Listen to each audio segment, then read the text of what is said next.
Bem, grandezas escalares e grandezas vetoriais. Quando você vai estudar na física uma grandeza, a grandeza escalar é aquela que você faz uma pergunta e você obtém uma resposta e um número. Por exemplo, qual a sua altura? 1,65 metros. Isso daí é uma grandeza escalar. Ou o seguinte, qual é o peso daquele elefante? Você 400 quilogramas. Agora, se você quer saber, por exemplo, como que eu faço para ir, por exemplo, do colégio até é, o McDonald's do Shopping Lapa.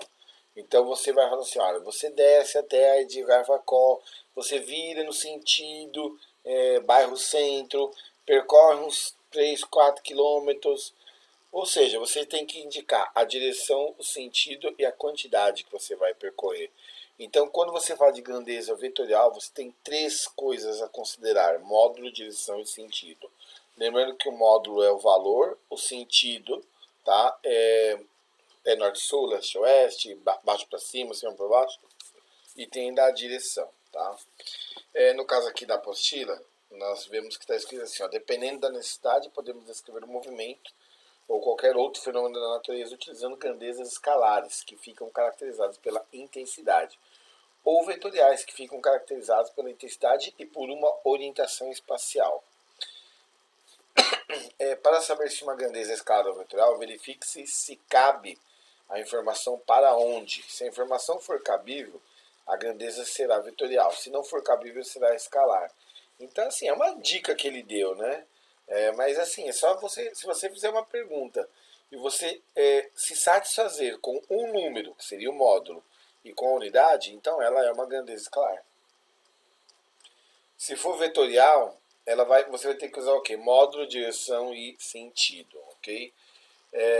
A direção é o que há de comum entre um feixe de retas paralelas. Ou seja, duas retas paralelas, elas têm a mesma direção, tá bom? Se não forem retas paralelas, não tem a mesma direção.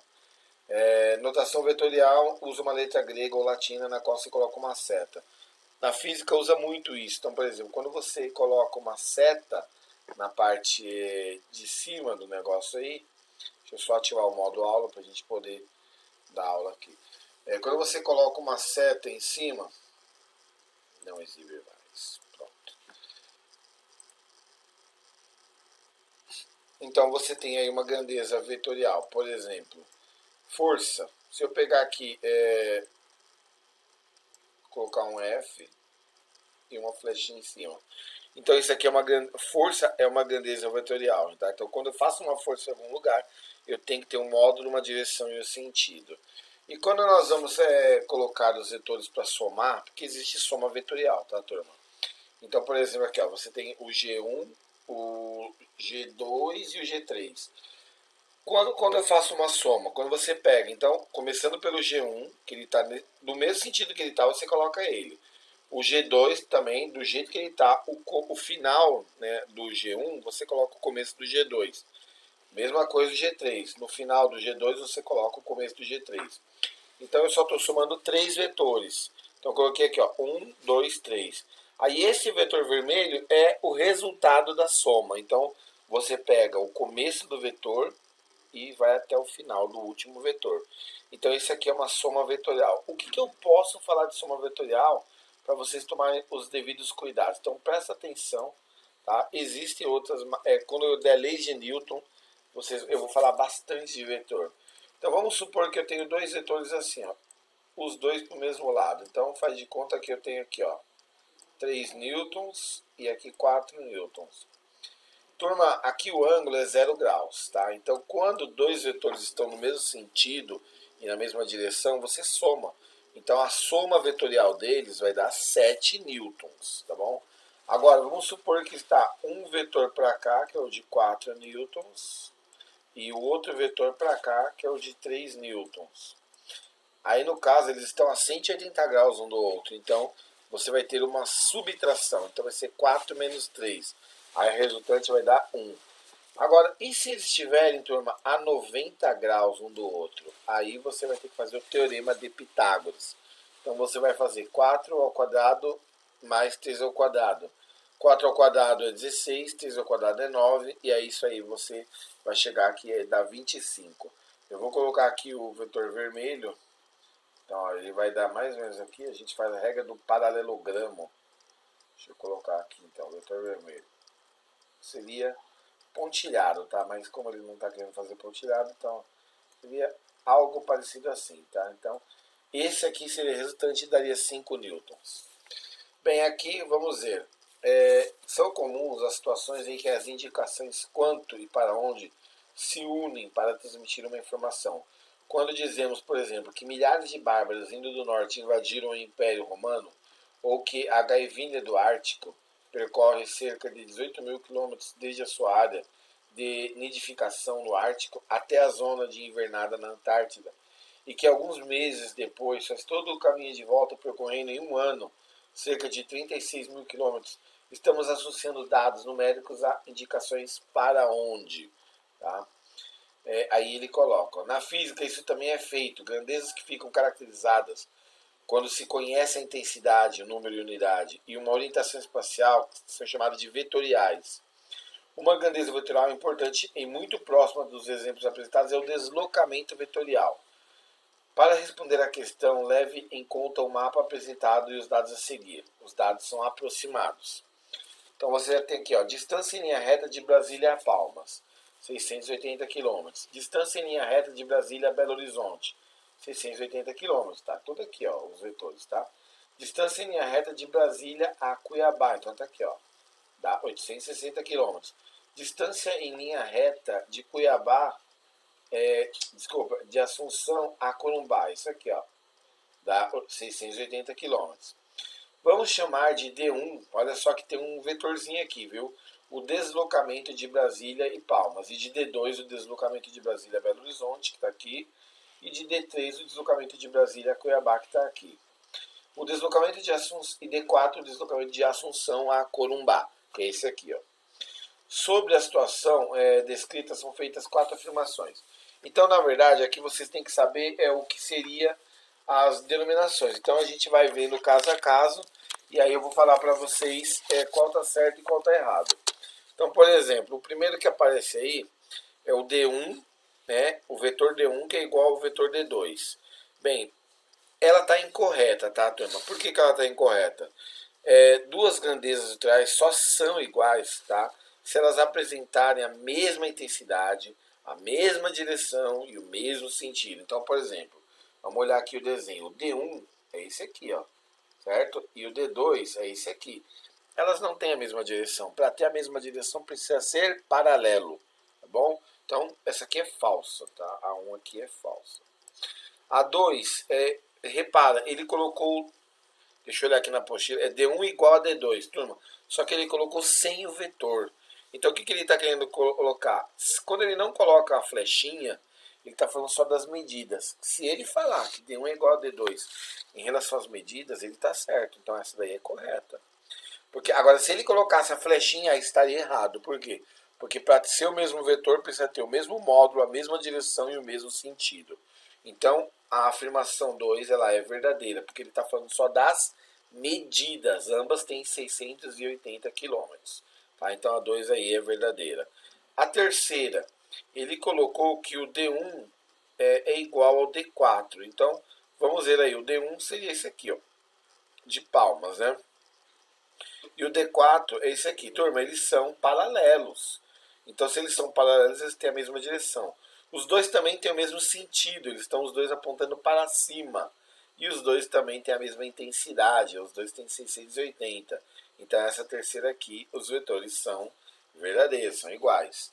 E para finalizar aqui, a quarta, né? Ele fala que o D3 é maior. Turma, em vetor não pode usar o símbolo de desigualdade, de maior ou de menor. Igualdade pode usar, mas desigualdade não. Então nós só temos duas corretas aí, que é a 2 e a 3. Então tá aqui, ó, 2 e 3, alternativa B de Bosque. Vamos para o próximo. O símbolo é uma associação arbitrária entre a representação e o representado.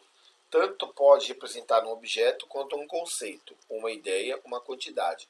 A letra X, por exemplo, é usada na álgebra e na biologia com significados diferentes. Na biologia, o X representa um dos cromossomos sexuais. Nas equações algébricas, X pode representar qualquer número, né? Observe que X, né, estamos falando das equações algébricas, Pode representar qualquer número, mas não qualquer coisa.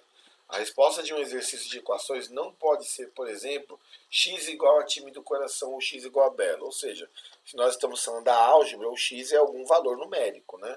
Generalizando, nas equações algébricas, as letras, não apenas o x, podem representar números, mas não outras coisas. Levando isso em consideração, responda com relação ao deslocamento Brasília-Cuiabá, qual dessas representações está correta. Então vamos ver lá Brasília-Cuiabá, é esse aqui, ó, né? Então Brasília-Cuiabá é o 860 quilômetros. Então vamos ver o que ele coloca aí, ó. Então no item A da apostila ele coloca que o D3 é igual a 860 quilômetros. Turma, eu não posso. Um vetor ele não tem só um valor numérico, como ele colocou na A. O vetor ele tem três coisas. Ele tem o módulo, que é um número, tá? A direção e o sentido. Então tá errado ali. De todas aqui, a mais correta é aquela que não tem o vetor, ou seja, ele só está falando realmente da distância. Então, a alternativa E é a correta porque ele não coloca o símbolo de vetor. Se ele colocar o símbolo de vetor, ele tem que considerar três coisas. Então, a A está errada porque ele colocou que o D3 é igual a 860 km. A B está errada porque eu não posso colocar o símbolo de vetor no número. A C está errada porque, além de ele tentar colocar o número, ele esqueceu ainda da unidade. E a D está errada, porque além de ele colocar o número de novo, ainda colocou o valor negativo, né? Então a alternativa E é a correta. Esse... Bem, vamos fazer o exercício 3. Então, olha lá, vamos retomar a questão 2 da aula 1. A sequência de imagens mostra um resgate no qual a vítima, né, é içada, vamos colocar aqui no modo aula, para nós podermos riscar. Ela é içada, né, até uma altura de 10 metros por um helicóptero. Então, vamos pegar aqui a caneta. Que simultaneamente se desloca 20 metros. Então, turma, dá uma olhada. Ó. Ele se desloca para lá 20 metros. Vamos colocar aqui. Ele se coloca 10 metros para cima, né, que ele falou. Vamos calcular a parte vetorial dele? Vamos calcular com o vermelho. Então, é o começo do primeiro vetor até o final do segundo vetor. Então, tá aqui. Essa aqui vai ser a resultante. Como isso aqui deu um triângulo retângulo, isso aqui vai ser um teorema de Pitágoras. Então, eu vou colocar 20 ao quadrado, que dá 400. 10 ao quadrado, que dá 100. Então, 400 mais 100 vai dar 500. Então, vai dar raiz quadrada de 500. Então, vamos lá. A distância que ele percorre é a raiz quadrada de 500. Eu vou colocar o 500, né, 5 vezes 100, então 100 sai da raiz como 10. Então, de novo, 500 é a mesma coisa que 5 vezes 100.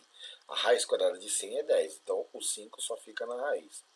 Como a raiz de 5 ela é aproximadamente 2,2, então você tem que gravar 3 raízes, que desde o primeiro bimestre eu falo, desde o nono ano eu falo. A raiz quadrada de 2, que é 1,4, a raiz quadrada de 3, que é 1,7, e a raiz quadrada de 5, que é 2,2. Então, 10 vezes 2,2 vai dar aproximadamente 22 metros aí, né? Então, a gente tem... Vamos ver se tem alguma alternativa. Não tem alternativa, então é isso daqui. É 22 metros que ele percorre, ok? Então, próximo exercício para nós fecharmos essa aula. O exercício 4, ele coloca o seguinte: percebendo que enfrentará tempo ruim, o piloto de um pequeno avião que pretende se deslocar de Jundiaí a Belo Horizonte, decidiu utilizar uma rota alternativa, voar 380 km para o norte até atingir as proximidades da cidade de Araxá, onde vai virar à direita e voar mais, ele vai fazer isso, ó, e voar mais 380 km até chegar a seu destino.